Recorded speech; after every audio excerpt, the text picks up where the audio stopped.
अस्सलाम वालेकुम स्टूडेंट्स। आज हम शुरू करते हैं नर्सिंग रिसर्च का जो फाइनल यूनिट है, यूनिट नंबर 9। तो उसमें जो है ना हम डिस्कस करेंगे रिसर्च प्रपोजल राइटिंग। अब प्रपोजल जो है ना रिसर्च के लिए क्या होता है, तो इजीली आपने जो है ना देखा होगा, जब भी हम कोई रिसर्च प्रोजेक्ट जो है ना वो कंडक्ट करते हैं, तो रिसर्च प्रोजेक्ट को कंडक्ट करने के लिए उससे पहले हम एक रोड मैप बनाते हैं, एक खाका उस रिसर्च का खींचते हैं। और वो खाका हम किस लिए खींचते हैं, ताकि वो जो हमारा मेंटर होता है, जो सुपरवाइजर होता है, उसको हम देते हैं, ताकि वो इसको जो है ना क्या करे, रिव्यू करे कि मैं आगे जो रिसर्च करने वाला हूँ, उस रिसर्च में मैं ये काम करूँगा, क्या ये एप्लीकेबल अप्रूवल इसको वो जो है ना आपको देते हैं या नहीं। तो अगर वो आपको अप्रूवल दे दे, तो तभी जो है ना आप रिसर्च कंडक्ट करते हो। तो ये सैंपल आपकी रिसर्च से पहले जो एक रोड मैप आप बनाते हो अपनी रिसर्च का, एक खाका आप अपने रिसर्च का बनाते हो, तो वही क्या होता है, वही होता है रिसर्च प्रपोजल राइटिंग होता है। ओके, अब किस तरह हम लिखेंगे इसको, तो वो हम इन डिटेल में इसी यूनिट में डिस्कस करते हैं।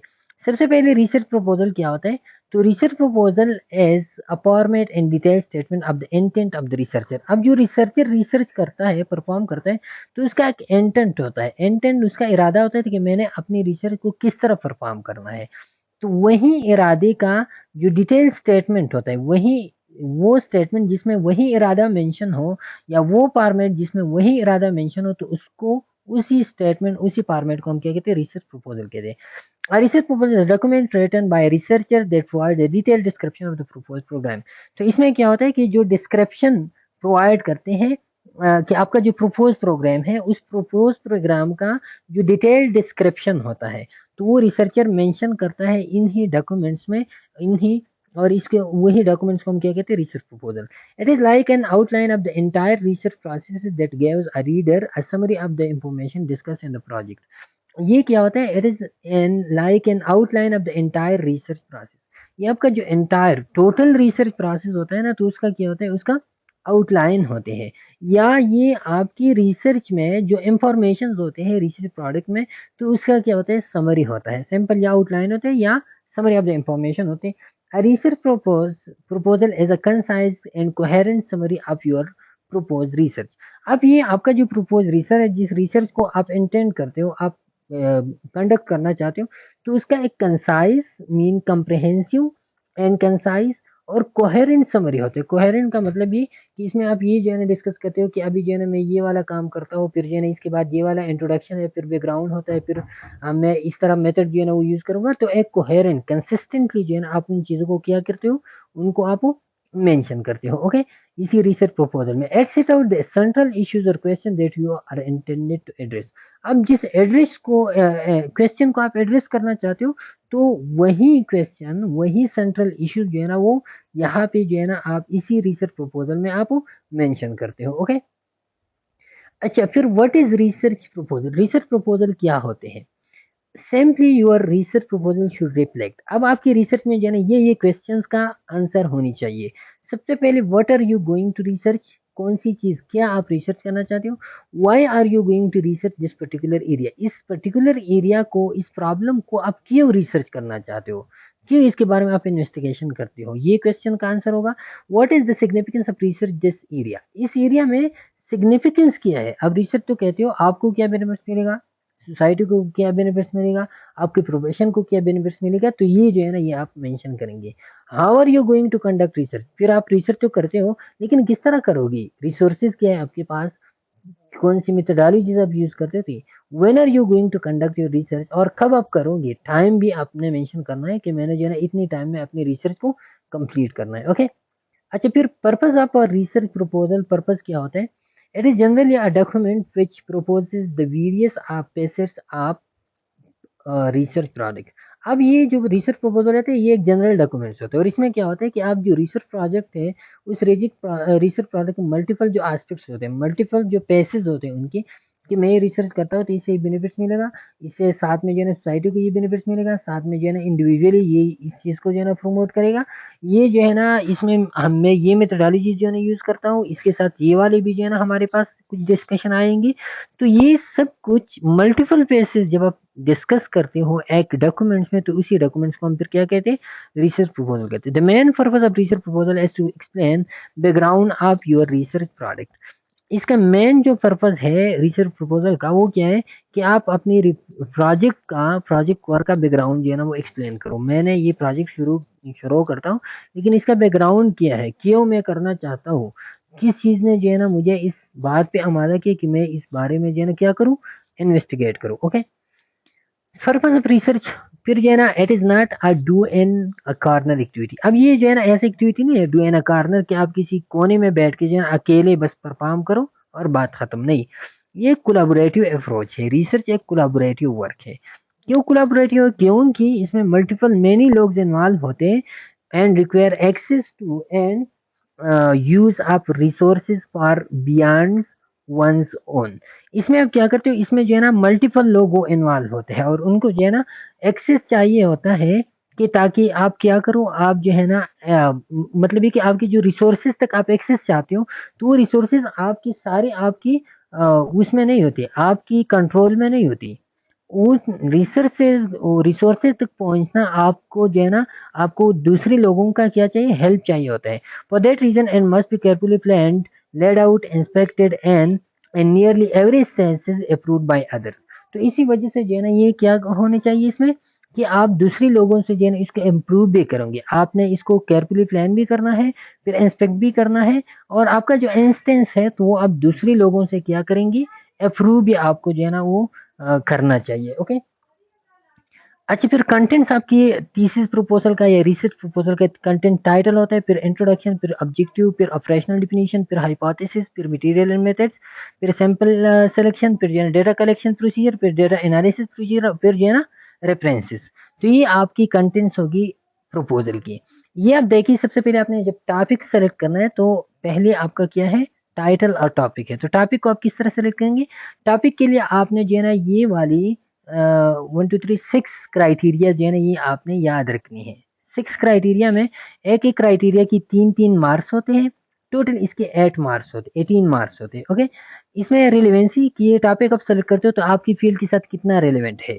तो इधर फॉर एग्जांपल एक टॉपिक ये वाला टॉपिक है और ये आपकी फील्ड के साथ 2% जो है ना, या 2 नंबर आपने दे दी कि ये यानी ज्यादा तो रिलेवेंट नहीं, लेकिन 2 नंबर में दे सकता हूँ।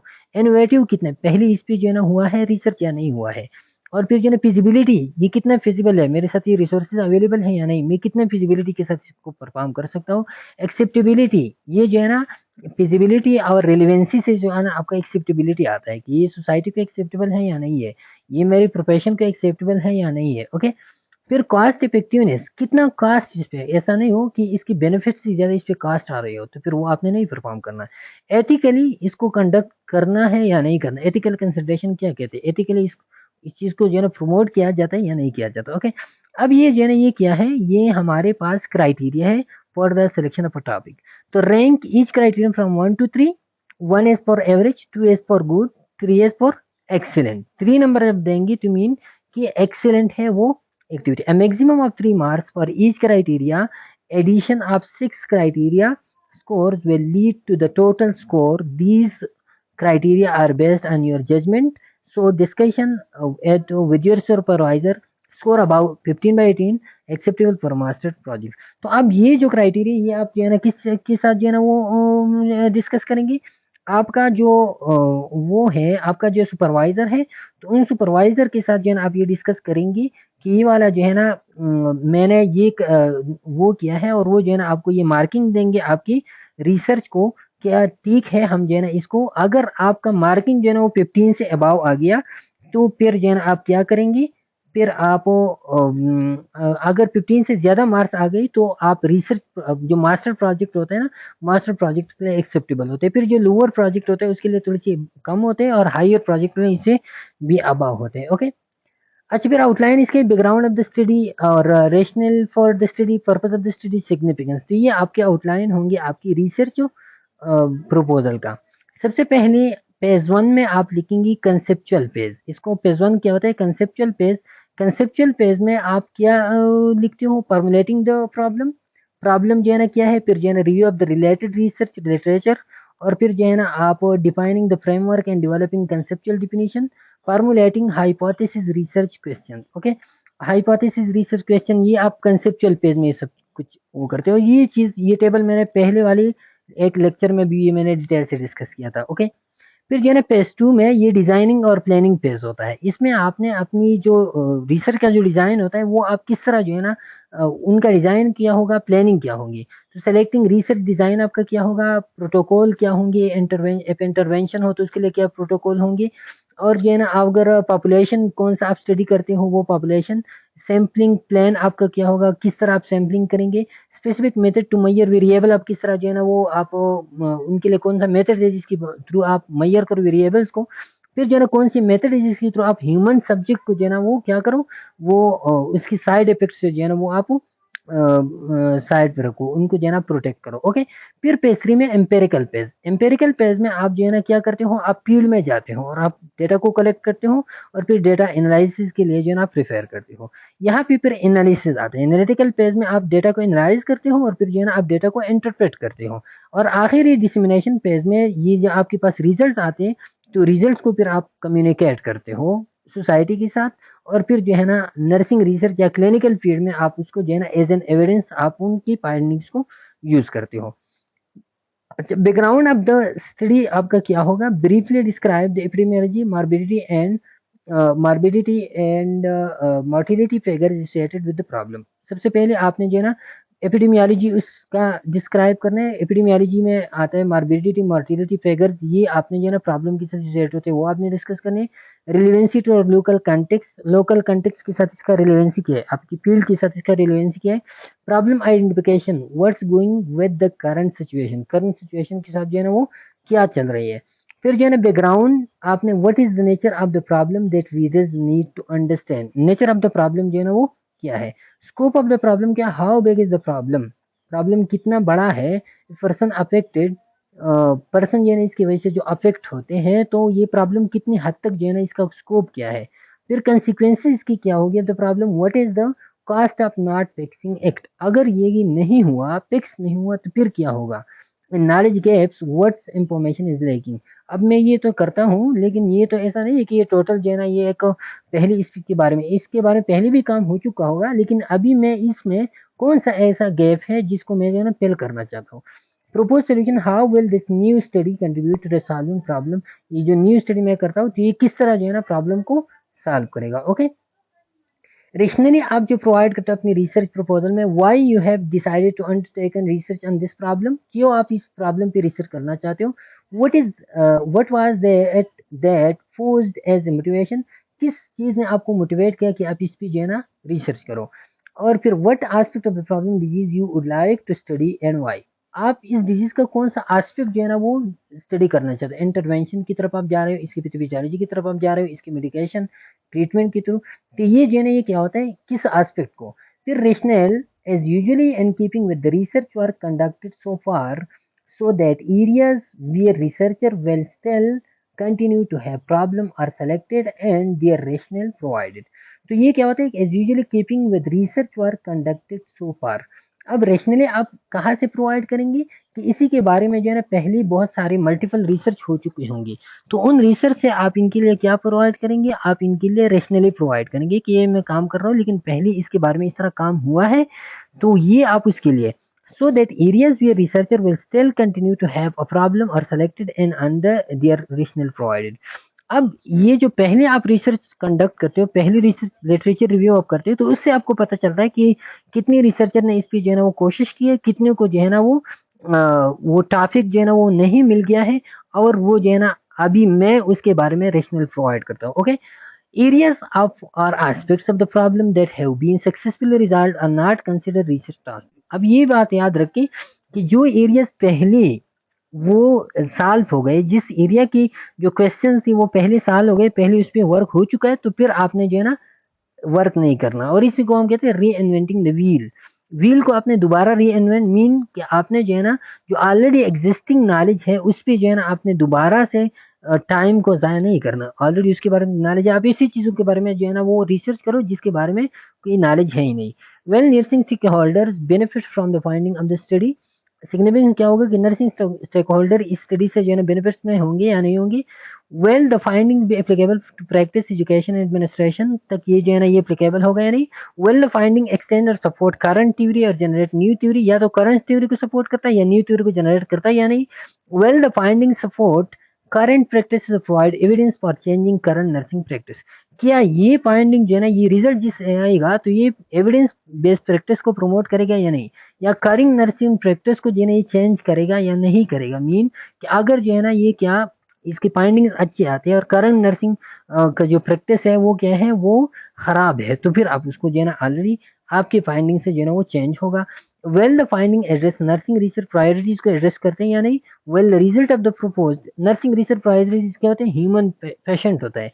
पेशेंट जो है ना आपका मेन प्रायोरिटी जो है ना वो पेशेंट की हेल्थ वेल बीइंग होता है। Okay, well the result of the propose study build on previous study, क्या है इसका जो रिजल्ट है वो प्रीवियस स्टडी पे बिल्ड अप है या नहीं, या इन्होंने कुछ अपनी तरफ से जो है ना वो की है, तो ये जो है ना आपका सिग्निफिकेंस होगा।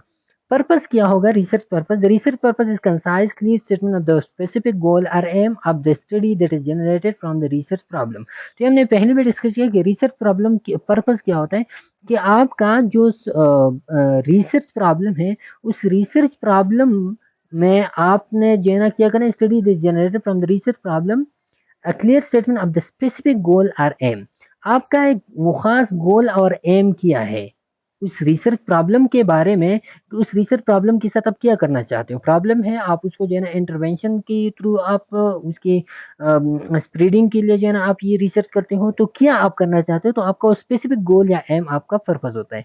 In the research process the purpose is usually started after the problem. अब ये जो है ना ज्यादातर पहले आप प्रॉब्लम को डिस्कस करें, उसके बाद जो है ना फिर आप पर्पस की ये प्रॉब्लम है इसके बारे में अब ये मेरा गोल है कि मैं ये करूंगा। Because the problem identified the gaps in knowledge in selected area and the purpose, इसमें आप क्या करते हो कि गैप इन नॉलेज जो है ना वो आप आइडेंटिफाई करते हो, और वो जो पर्पस होता है उसको आप क्या करते हो, उस पर्पस को आप जो है ना वो जो आपके सेलेक्टेड एरिया होते हैं वो सेलेक्टेड एरिया और पर्पस जो है ना आप क्या करते हो आइडेंटिफाई करते हो। तो आप ये कहते हो कि ये मेरा प्रॉब्लम है, प्रॉब्लम जो है ना इसके बाद फिर आप ये डिस्कस करते हो कि इसी प्रॉब्लम के बारे में मैं ये जो है ना ये वाला रिसर्च करता हूँ, ये मेरा गोल और एम है। Okay, the purpose usually indicated the type of study quantitative qualitative outcome intervention, तो ये सब कुछ आपकी पर्पस में होता है कि मैं ये प्रॉब्लम है इसके बारे में क्वांटिटेटिव स्टडी करना चाहता हूँ, क्वालिटेटिव या मैं आउटकम स्टडी करना चाहता हूँ, या मैं इंटरवेंशन इसको प्रोवाइड करना चाहता हूँ, तो ये फिर आपका पर्पस में आता है। की praises for research problem significance, research problem significance के लिए कौन कौन सी की प्रेजेस है, तो लेटर इज नोन अबाउट। पहला क्या होता है कि आप कौन सी रिसर्च को जो है ना आप कौन सी प्रॉब्लम को आप रिसर्च कर सकते हो, तो की प्रेजेस क्या होते हैं। की प्रेजेस होते हैं कि उस रिसर्च को आप उस प्रॉब्लम को रिसर्च करोगे जिसके बारे में लिटिल नॉलेज हो, little is known about. Finding previous studies और कंप्लेक्टिंग, या प्रीवियस स्टडीज है लेकिन वो कंप्लेक्टिंग है, एक एक आस्पेक्ट बता रहे हैं दूसरा इसके मुकम्मल अपोजिट बता रहे हैं, तो उसको आप रिसर्च करते हो कि इसमें सही कौन सा है। Few study of the past have been done, या तो स्टडीज हुआ ही नहीं है प्यू स्टडीज हुई है, नियर एज पीयूसिटी या स्टडी हुए लेकिन पीयूसिटी है वो लेटल है उसके बारे में लेटल इंफॉर्मेशन प्रोवाइड किए एंड डेप्थ आप जो है ना अपनी रिसर्च के थ्रू प्रोवाइड करना चाहते हो। या देयर इज अ डेर्थ, डेर्थ का मतलब ये कि वो है लेकिन मुकम्मल नॉलेज मुकम्मल रेयर है इस बारे में, रेयर है या इनफ्रीक्वेंट है या मुकम्मल से जिसको हम पेमेंट कहते हैं कि मुकम्मल कहत है इसके बारे में, तो मुकम्मल नॉलेज का कहत है मुकम्मल मिल ही नहीं रहा, तो फिर आप उसी के बारे में जो है ना रिसर्च करते हो। No available publish study is found on the topic, और टॉपिक के बारे में कोई पब्लिश स्टडी है ही नहीं, तो फिर जो है ना आप उसके बारे में रिसर्च करते हो। ओके, रिसर्च क्वेश्चन आपका research question is a clear concise interrogative statement that is worded in the present tense. अब ये आपका एक concise clear interrogative statement, interrogative mean सवालिया वाला क्वेश्चन जुमला आपका होता है जो प्रेजेंट टेंस में होगा। याद रखिए आपका रिसर्च जो है ना क्वेश्चन वो प्रेजेंट टेंस में होगा, इंक्लूड वन और मोर वेरिएबल्स, इसमें एक या एक से ज्यादा वेरिएबल या कंसेप्ट आपने वो शामिल की होगी, as express to guide the implementation of quantitative and qualitative. और ये जो है ना ये रिसर्च क्वेश्चन क्या करेगा, ये आपकी क्वालिटेटिव और क्वांटिटेटिव स्टडी के इम्प्लीमेंटेशन को गाइड करेगा। क्वेश्चन है, क्वेश्चन से जो है ना आप अंदाजा लगा सकते हैं कि मैंने क्वालिटेटिव स्टडी करना है क्वांटिटेटिव स्टडी करना है, तो वो क्वेश्चन के हिसाब से आप करेंगे। The research question for quantitative study are usually concisely and narrowly focus. अब क्वांटिटेटिव स्टडी का जो रिसर्च क्वेश्चन होता है वो क्या होगा, वो कंसाइज होगा और नैरो फोकस होगा। क्वांटिटेटिव नैरो फोकस मीन के मेजरेबल होगा and inclusive the study variables and population. Study variable भी आप उस क्वेश्चन में शामिल करेंगे कि मैंने जो है ना इन लोगों को स्टडी करना है, इन लोगों में ये प्रॉब्लम है, तो स्टडी वेरिएबल या जो आपका पॉपुलेशन होता है वो आप स्टडी करेंगे। साथ में ये जो है ना याद रखिए कि आपका ये वाला नैरो फोकस्ड होगा, ये ब्रॉडर फोकस नहीं होगा। ब्रॉडर फोकस आपका होता है क्वालिटेटिव, जिसमें सब्जेक्टिव एक्सपीरियंसेस ज्यादा होते हैं, लेकिन ये नैरो फोकस होते हैं और कंसाइज होते हैं, मीन कि ये मेजरेबल होते हैं, कुछ खास नंबर होते हैं इसकी। What is the relation of blood pressure status to three stress related variable? ये थ्री स्ट्रेस वेरिएबल है, एंगर है, कोपिंग रिसोर्सेज स्ट्रेन है। अब इसी के बारे में जो है ना ब्लड प्रेशर का इनके साथ जो है ना क्या रिलेशनशिप है, तो ये क्या है, नैरो फोकस है। ओके, खास रिलेशनशिप आपने ढूंढना होता है। दूसरी तरफ आपका जो क्वालिटेटिव रिसर्च स्टडी होता है, अपन are very are limited in number. अब इसमें नंबर नहीं होती क्योंकि क्वालिटेटिव है, ब्रॉडली फोकस्ड होते हैं, ये मल्टीपल एस्पेक्ट्स जो है इंक्लूड करते हैं, inclusive variables concepts to be identified, और जो कंसेप्ट आप स्टडी करना चाहते हो वो भी होगा। For example, how do depressed adolescents and their families decide whether to use mental health services or not? किस तरह एक डिप्रेस एडोलेसेंट जो है ना या उनकी फैमिलीज जो डिसाइड करेंगे कि हमने मेंटल हेल्थ सर्विसेज को जो है ना वो यूज करनी या नहीं। तो अब ये ब्रॉडर एस्पेक्ट है, इसमें मल्टीपल एस्पेक्ट्स आ सकते हैं कि किस तरह जो है ना कैसे वो डिसाइड करेंगे। तो उसका जो है ना आप स्पिरिचुअल एस्पेक्ट भी जाएंगे, उसका जो है ना फिजियोलॉजिकल एस्पेक्ट पे आप जाएंगे, सोशल एस्पेक्ट पे, फाइनेंशियल एस्पेक्ट पे, तो ये सारी की सारी फिर इसमें आते हैं। ओके, अच्छा, तो ये आपका होता है सबसे पहले आपने इंटरेस्ट, रिसर्च इंटरेस्ट आपका क्या है, रिसर्च इंटरेस्ट आपका पर्टिकुलर एरिया, फिर जो है ना रिसर्च टॉपिक आपका क्या है, फिर जो है ना रिसर्च प्रॉब्लम, फिर रिसर्च पर्पस, और फिर जो है ना रिसर्च क्वेश्चन। ये जनरल टू स्पेसिफिक आप आ रही हो, ये जो है ना ये क्या है, डिडक्टिव अप्रोच है। ओके, इधर आप देखिए, इसका एग्जांपल है, आपको एग्जांपल से आसानी समझ आएगा। ये जो है ना ये आपका रिसर्च इंटरेस्ट, इंटरेस्ट ये है रिसर्च टॉपिक, आपका रिसर्च टॉपिक है ये। Research topic is a broad subject matter or interest being address in study. Study में जो आप ब्रॉड सब्जेक्ट मैटर को आप एड्रेस करते हो तो आपका क्या होता है, वो आपका टॉपिक होता है। इधर आप देखिए, ये आपका कम्युनिटी स्कूल आपका टॉपिक हो गया। ओके, और इसको टॉपिक को एरिया ऑफ इंटरेस्ट भी है ये आपका। Okay, community school. Research problem आपका जो उस टॉपिक में या उस ब्रॉडर एस्पेक्ट में जो आपका स्पेसिफिक इश्यूज होता है जिसको आप कंसर्न करना चाहते हो, तो आपका रिसर्च प्रॉब्लम। फॉर एग्जांपल, इधर आप देखिए कि why are there so few students enroll in the community school, community school में क्यों इतनी कम स्टूडेंट्स जो है ना वो है। तो ये आपका फिर क्या होता है, रिसर्च प्रॉब्लम है ये आपका। फिर जो है ना इसके बाद आता है purpose of statement. A purpose is the major intent or objective of the study. आपकी स्टडी का ऑब्जेक्टिव क्या है, ठीक है आपका, तो ये रिसर्च प्रॉब्लम है, लेकिन आप करना क्या चाहते हो, why should you do it, क्यों आप ये जो है ना ये चीज करना चाहते हो। तो फिर जो है ना आपका ये आता है कि ये purpose statement, to determine factor that discourage prevent student from attending to increase attendance. अब जो है ना ये इधर लोग कम है, तो ये आपका क्या है, रिसर्च प्रॉब्लम है। अब ये लोग क्यों कम है, क्यों जो है ना लोग एब्सेंटीज करते हैं, क्यों लोग नहीं आती कम्युनिटी स्कूल में, तो ये आपका पर्पस स्टेटमेंट है। इस चीज को आपने एड्रेस करना है, अपने अटेंडेंस को इंक्रीज करना है, तो ये आपका पर्पस स्टेटमेंट है। और फिर जो है ना research question are questioning the research why would like specifically answer address in the study. अब वही क्वेश्चन जिसको आप स्पेसिफिकली एड्रेस करना चाहते हो, इधर आप देखें कि ये आपका है, does the usual use of untrained teacher in the classroom deter student from participating in community school. क्या कम्युनिटी स्कूल में टीचर जो है ना वो क्या है, वो अनट्रेंड है, और इसी की वजह से जो है ना वहाँ पे बच्चे नहीं आ रहे और वो प्राइवेट स्कूल तक जो है ना वो जाते हैं। तो ये आपका वो स्पेसिफिक एक क्वेश्चन, और इस तरह मल्टीपल क्वेश्चन आपकी रिसर्च में जो है ना वो हो सकते हैं। ओके, तो ये क्या है, ये था।